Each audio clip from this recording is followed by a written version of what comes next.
Muy bien, número 3. El cristianismo trata principalmente de un sistema intelectual de doctrina y solo en forma secundaria de una persona. ¿Sí o no? Falso. ¿Por qué falso? ¿Cuál es principal en nuestra religión? Cristo y solo Cristo. Es una persona, pero ¿importa la doctrina? Muchísimo. Es muy importante porque bíblicamente lo que nosotros profesamos es que no sabemos por qué, pero Dios decidió revelarse formalmente, específicamente, en una forma escrita, en un libro.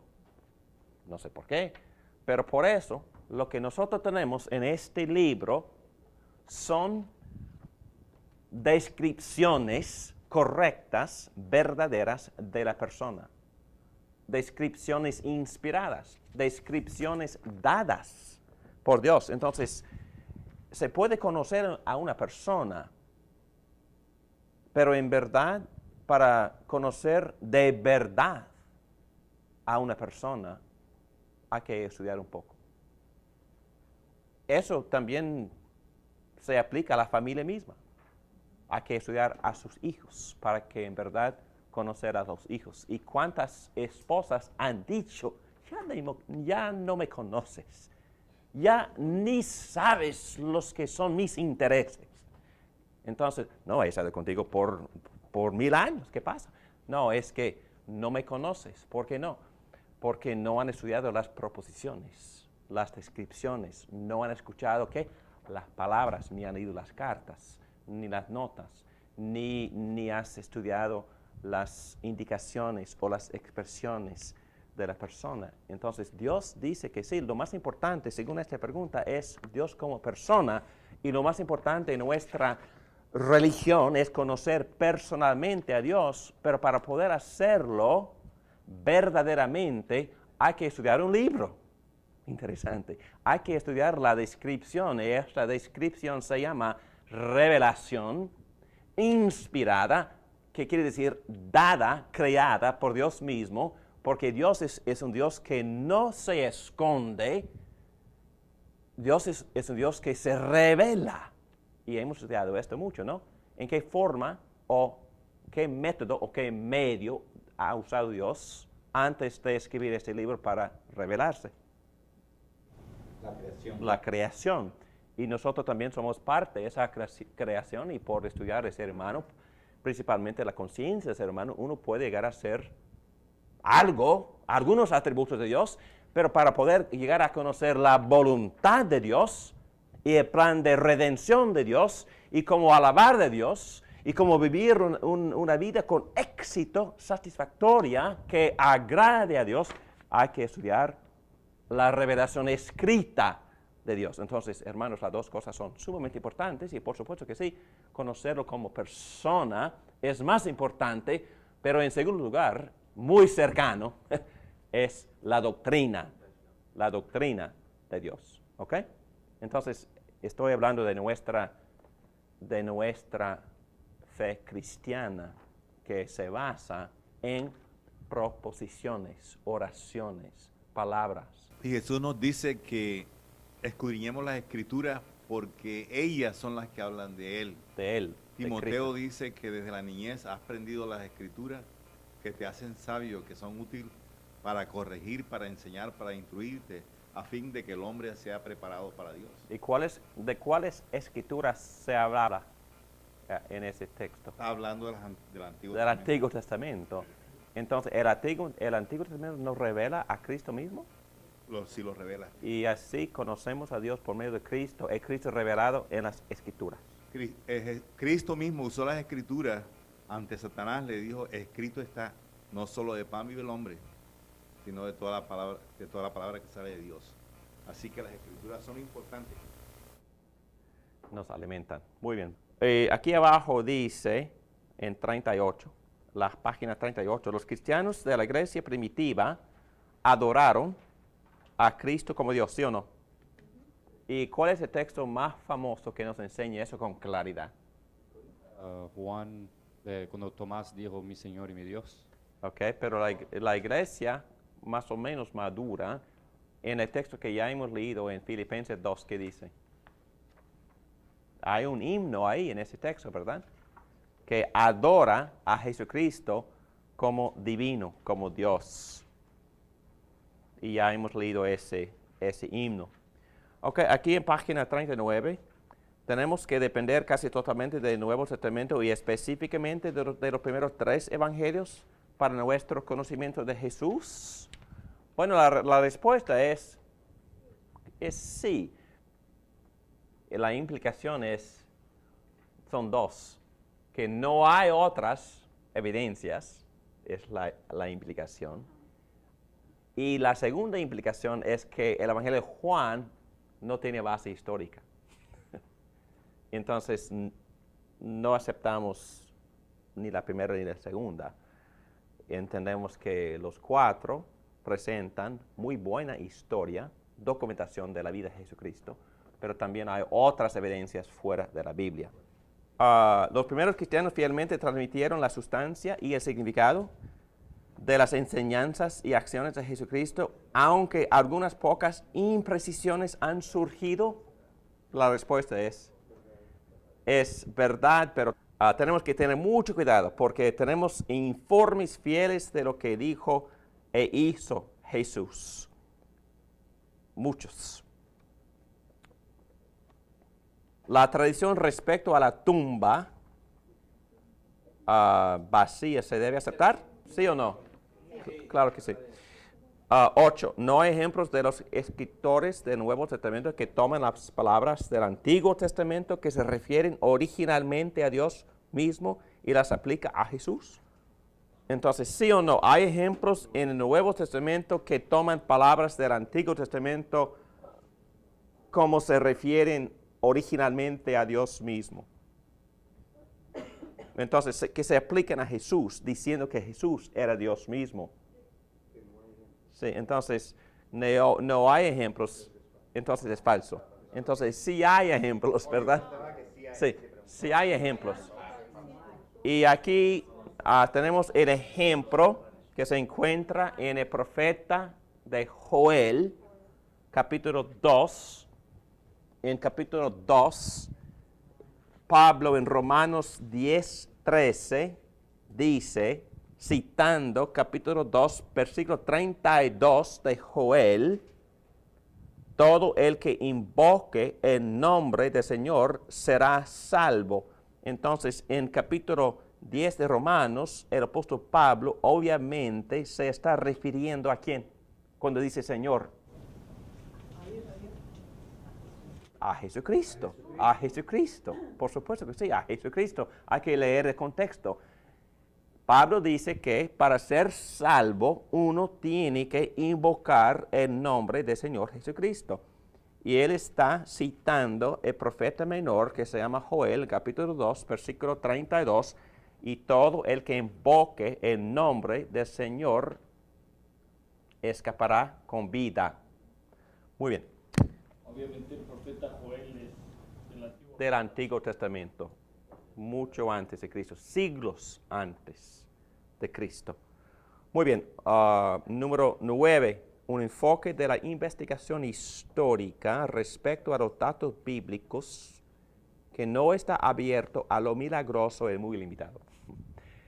Claro que es muy limitado, es que no podemos ni hablar ni interpretar las escrituras sin aceptar lo milagroso que se encuentra en las escrituras. Pero otra vez es una presuposición moderna de algunos filósofos teólogos que cuando ellos están acercándose a las escrituras vienen con ciertas presuposiciones y una de sus presuposiciones es que todo esto se escribe en forma primitiva y antigua que no se aplica hoy en día. Esos ignorantes hablaban de las enfermedades en términos de poseídos de demonios. Esos ignorantes también hablaban de de que solo por actos supersticiosos y espirituales una persona pudiera sanarse,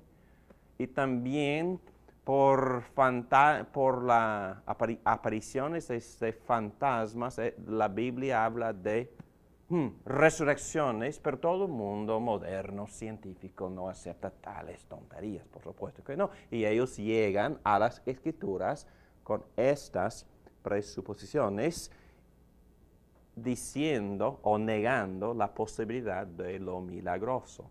Y también van al Antiguo Testamento interpretando todo en términos naturales, sin permitir la intrusión sobrenatural de Dios en la historia ni entre los actos de los seres humanos. Es una presuposición basada en el concepto científico que no admite ninguna otra cosmovisión milagrosa ni sobrenatural. Y por eso la pregunta. Preparándolos, porque cuando van allá, van afuera para compartir su fe, casi todo el mundo tiene este punto de vista. Muchas de las personas con las cuales yo comparto mi fe tienen este punto de vista.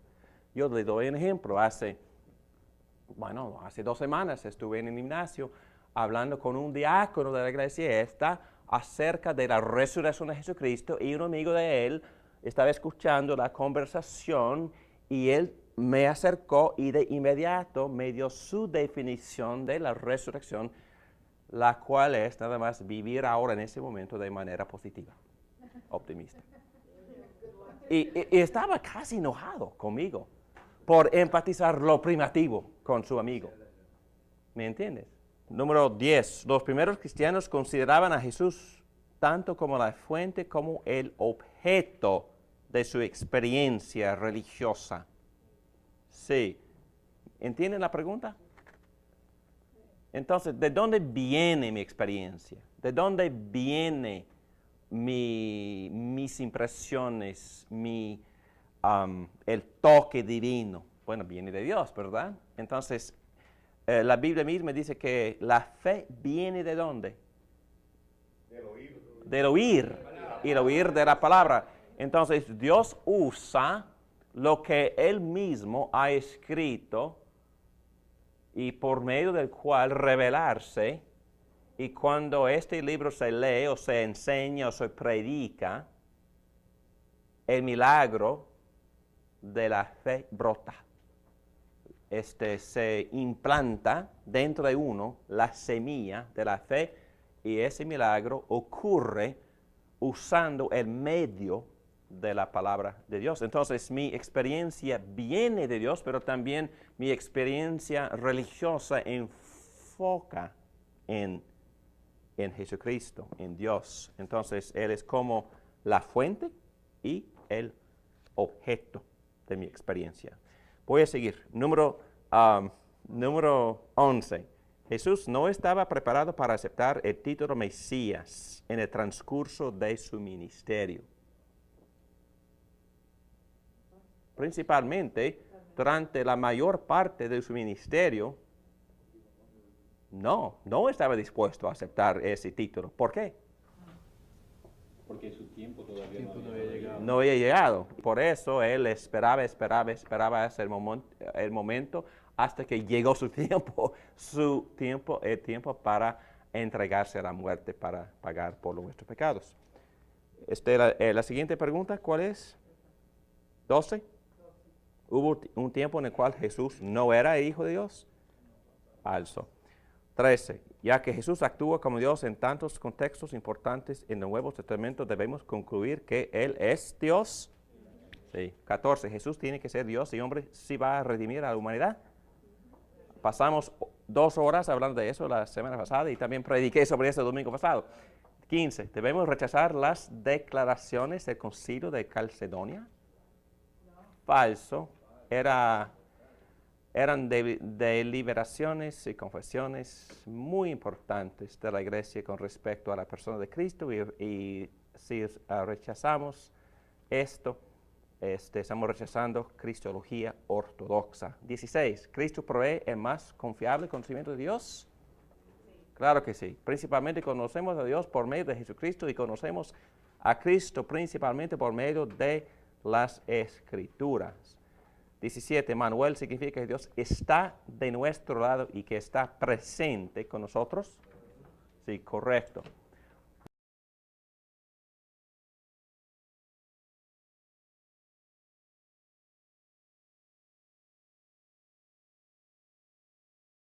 En este momento, dentro del sistema de teología, estamos estudiando las características de la cristología o de Cristo, y estamos considerando en este momento lo que se llama la preexistencia de Jesucristo. Segundo, la encarnación de Jesucristo. Ya presentamos en forma de introducción estos dos conceptos, tal como la preexistencia, tal como la encarnación. Y por supuesto vamos a repetir brevemente, si ustedes quieren buscar conmigo, capítulo 1 de Juan, versículo 1. En el principio ya existía, ¿y qué tiempo es el verbo ese? Pasado imperfecto. Sí, ese tiempo tiene como implicación es que no hay definición, es tiempo indefinido. Entonces se puede implicar también la eternidad porque dice, en el principio ya existía el verbo, y todo el mundo entendía ese término. Es un término que tiene muchas implicaciones, pero la divinidad es una de las muchas implicaciones que tiene el verbo o el logos en griego. Y el verbo estaba también el tiempo imperfecto, estaba tiempo indefinido. ¿Cuándo estaba con Dios el verbo? Siempre, eternamente, siempre estaba con Dios el verbo, la segunda persona de la Trinidad. Y el verbo era también tiempo imperfecto. Era. No dice fue, porque fue implica definición, tiempo definido. Pero dice era, siempre existía, eternamente era. Es la idea. Entonces, Juan astutamente elige hasta el tiempo del verbo para comunicar un concepto sumamente importante, teológico, en este caso, la preexistencia o la eternidad del Hijo de Dios, la segunda persona de la Trinidad. Muy bien. Aquí nuestro profesor Robert Peterson nos da otro resumen de la preexistencia de Cristo, y él nos la presenta en más o menos 2.5 hojas, y no voy a leer estas notas, ustedes pueden leer, pero voy a darles un resumen, algunos de los puntos más sobresalientes de esta presentación de nuestro profesor Robert Peterson. Ya hemos tocado este punto, pero él dice que el término preexistencia, estoy aquí en la tercera línea del párrafo que se encuentra en página 41, la preexistencia tiene referencia solo al Hijo y no al Padre ni al Espíritu Santo. Y el Padre no cambió. Bueno, Cristo, hay que tener cuidado en la forma en que hablamos, porque Dios nunca cambia. Entonces, en ese sentido, la existencia, o mejor dicho, la esencia de Dios, que nunca cambia, tomó otra forma. En este caso, en la encarnación, la segunda persona, identificada como el Hijo, tomó otra forma, otra naturaleza. El Padre no, ni el Espíritu Santo. Y por eso, teológicamente, correctamente, hay que decir solo que el Hijo es preexistente, porque Él preexistía, ¿qué? ¿Qué es lo que Él preexistía? La concepción. La concepción. No, eternamente era divino, pero cuando se refiere, o cuando usamos el término preexistente, eso quiere decir nada más que Cristo ya existía antes de entrar en el vientre de María y antes de tomar una naturaleza de un ser humano. Ya preexistía, es la idea, y ya han captado eso, y ya hemos tocado ese término. Por supuesto que sí, la Trinidad es eterno, pero otra vez, formalmente hablando, esta palabra preexistencia solo se refiere al Hijo. Y otra vez, estamos diciendo que es la vida de Jesús a la cual estamos hablando, o de la cual estamos hablando. Y luego, admitir inmediatamente que su nacimiento en Belén no era su comienzo. Es una pregunta favorita mía cuando estoy entrevistando a los empleados, o mejor dicho, a las empleadas de esta iglesia, las profesoras de la escuela. Una de las preguntas que les hago es esta: ¿cuándo empezó a existir Jesucristo? ¿Y cuál es la respuesta? Es que la respuesta es nunca, ¿verdad? Nunca empezó. Siempre estuvo. Siempre estaba. Tiempo imperfecto. Entonces no tiene principio, no tiene comienzo, porque siempre ha existido. Fue una pregunta que le hice también a un candidato para ser diácono aquí, en esta misma iglesia. Le pregunté, ¿quién es Jesucristo? Bueno, es hijo de Dios. Y entonces, bueno, yo soy también hijo de Dios. ¿Cuál es la diferencia entre Cristo y yo? Y no me pudo decir. Entonces le pregunté, ¿cuándo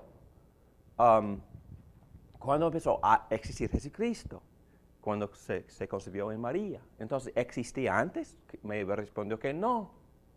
Entonces, digo que hay mucha ignorancia en las iglesias, en esta iglesia, acerca de la identidad de Jesucristo. Hermanos, por favor, si nosotros vamos a afirmar la preexistencia de Jesucristo, tenemos que decir que Él es eterno y es divino y es miembro de Dios mismo, que consiste en tres personas. Es un misterio en un sentido incomprensible, pero a la vez una enseñanza clara y bíblica. Y por eso la aceptamos, y no simplemente por fe, la aceptamos porque la Biblia la enseña con claridad y varias veces en el Nuevo Testamento, tal como en el Antiguo. Entonces, otra vez, estamos aquí en el medio del párrafo 1, en 41. No era siempre un ser humano. Esa parte de Jesucristo sí tiene un principio, tiene un comienzo. Llegó a ser un ser humano en un momento en el tiempo. Siempre era Dios con el Padre y el Espíritu Santo en el cielo.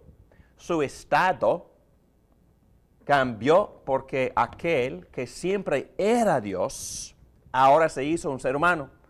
Por supuesto, siguiendo siendo Dios. Hermanos, esta es la doctrina. Cristo llegó a ser humano, pero a la vez sigue siendo Dios en la misma persona. Y esa parte de la divinidad nunca cambió, ni tiene principio, ni tiene fin. Dios no puede dejar de ser Dios, y por lo tanto, Él es Dios hombre ahora y Dios hombre para siempre.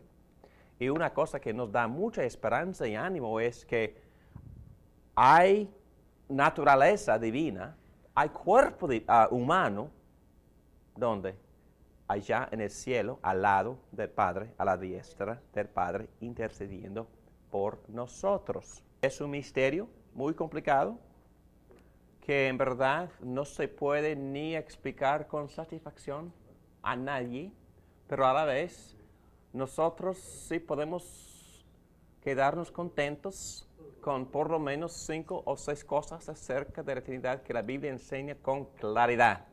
1, Dios es uno. Y hemos hablado de esto varias veces. Dios es uno. Y hemos visto que el concepto de Dios como uno siempre se expresa con la palabra hebrea en la palabra que implica una unidad complicada, o decir, una unidad que consiste de partes.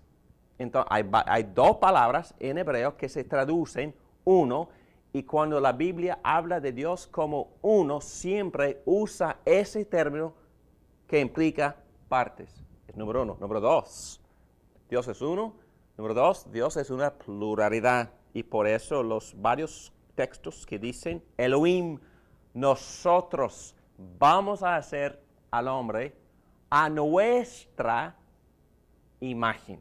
Es nada más un ejemplo de los varios textos del Antiguo Testamento que expresan la pluralidad del Dios uno. Hay otros textos tal como Salmos 110, versículo 1, que habla de Dios Yahvé hablando con Dios Adonai. Entendemos que Dios Padre está hablando en ese salmo con su Hijo. Y pasamos 2 horas estudiando ese salmo. 3, bueno, 1, Dios es uno, Dios es una pluralidad. Y 3, en todas partes de la Biblia, Dios Padre se presenta como Dios. Entonces, 4, en todas partes de la Biblia, Dios Hijo se presenta y se nombra, se llama Dios. Número 5, Dios Espíritu Santo también se presenta como Dios. Número 6, Dios Padre, Dios Hijo y Dios Espíritu Santo se comunican. Es que hay ejemplos en la Biblia, quizás el mejor ejemplo es el del bautismo de Cristo, donde las 3 personas están presentes. Las 3 están ahí en el bautismo. Padre hablando del cielo en voz alta, suena como trueno.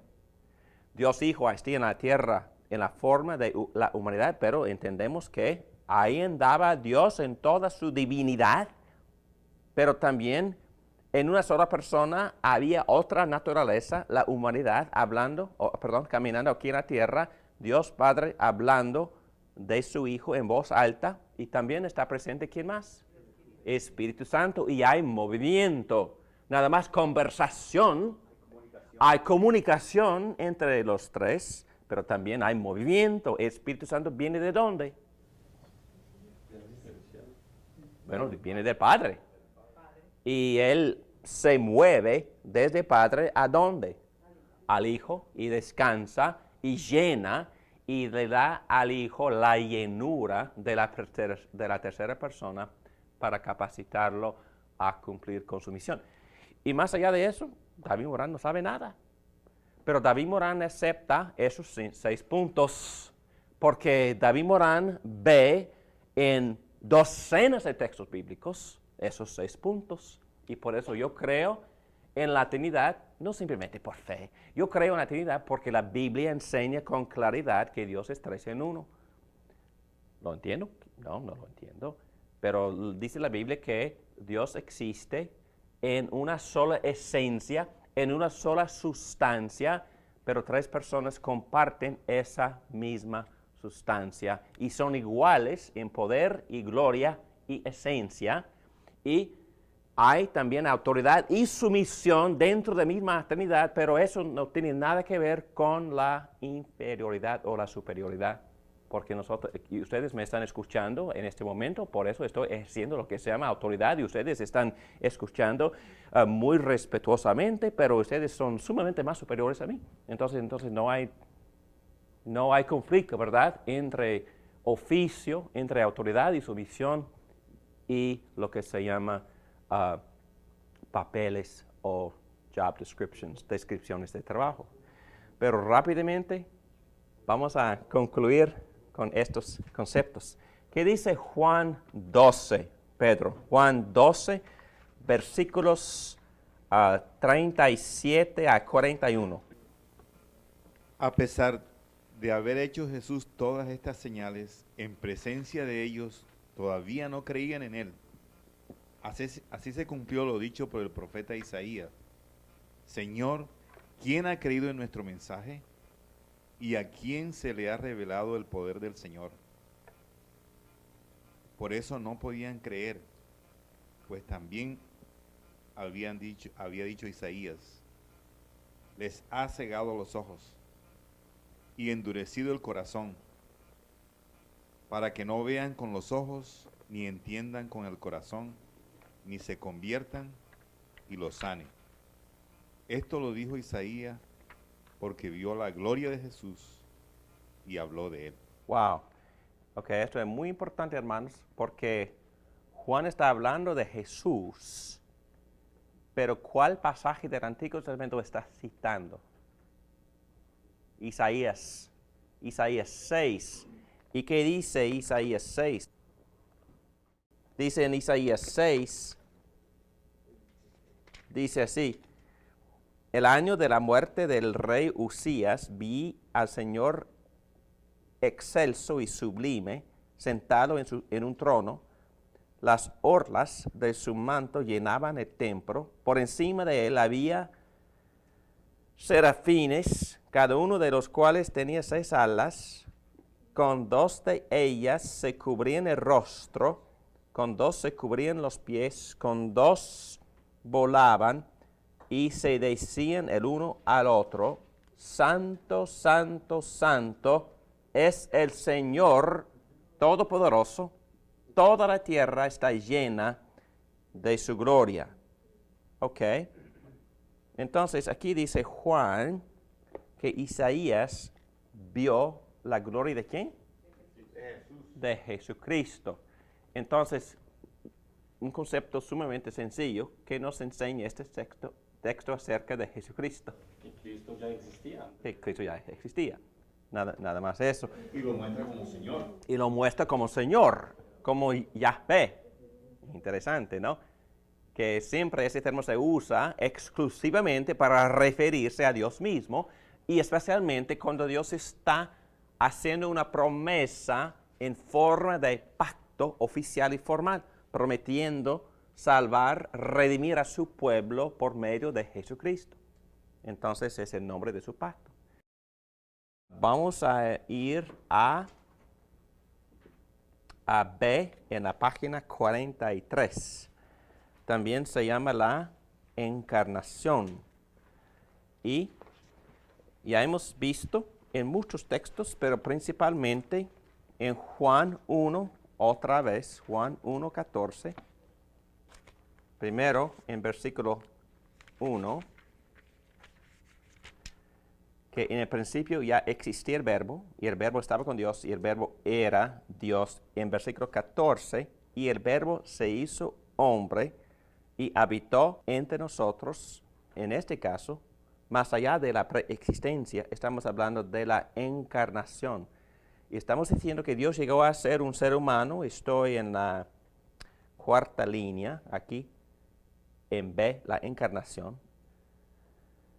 Dice Peterson, nuestro profesor: yo animo a mis alumnos en la temporada de Navidad a pedirle a la mamá de un bebé recién nacido permiso para tomarlo en brazos. Es una experiencia tremenda llevar en brazos a uno de esos preciosos, y a la vez una maravilla ver cómo los adultos reaccionan en la presencia de los bebés. Nos gusta acariciar su piel tan suave. Nos gusta cuando nos agarran los dedos. Es apropiado hablar con un bebé de una manera que no hablaríamos con una persona adulta. Piénselo.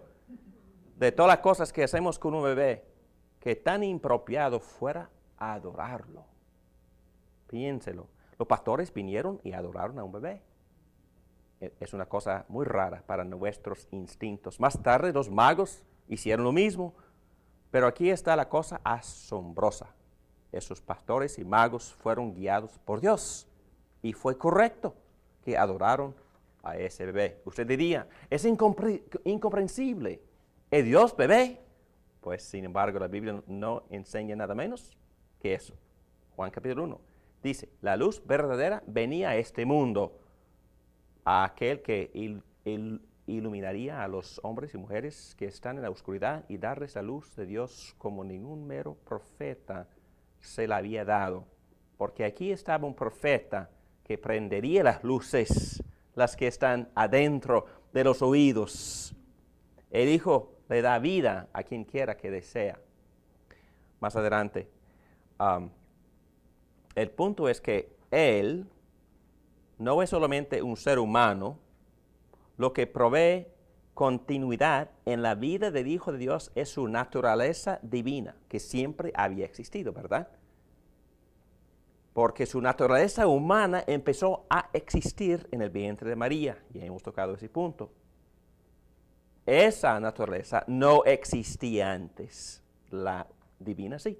Él siempre era el Hijo de Dios, y ahora el Hijo toma no solo un cuerpo, sino llegó a ser un ser humano. ¿Cuál fue la herejía que dijo que Cristo nada más tomó un cuerpo que no tenía personalidad, ni mente, ni apolinarismo? Sí, exactamente, que dice que la divinidad nada más habitó en un cuerpo, pero no tenía la naturaleza completa de un ser humano. Dice aquí también el punto de continuidad, así, su naturaleza divina. Él no era incompleto. Él era una persona antes de llegar a ser un ser humano. ¿Qué persona era? Dios, exactamente. Él asumió la verdadera humanidad. Alguien dice, ahora Él es 1 más 1.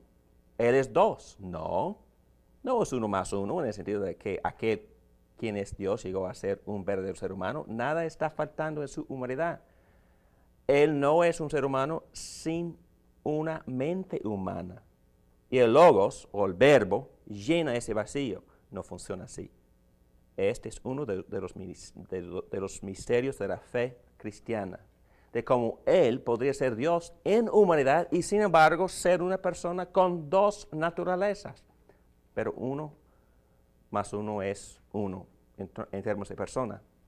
No estamos diciendo nada menos que Dios Todopoderoso llegó a ser un ser humano. Juan 1:14 otra vez lo dice muy bien. El verbo, un título divino, el que estaba con Dios y que era Dios, llegó a ser carne, llegó a ser un ser humano de sangre y hueso. Estoy diciendo que Él era el verbo al mismo tiempo que era el Hijo, al mismo tiempo que era la luz en la segunda persona de la Trinidad. Estas son diferentes designaciones de Él.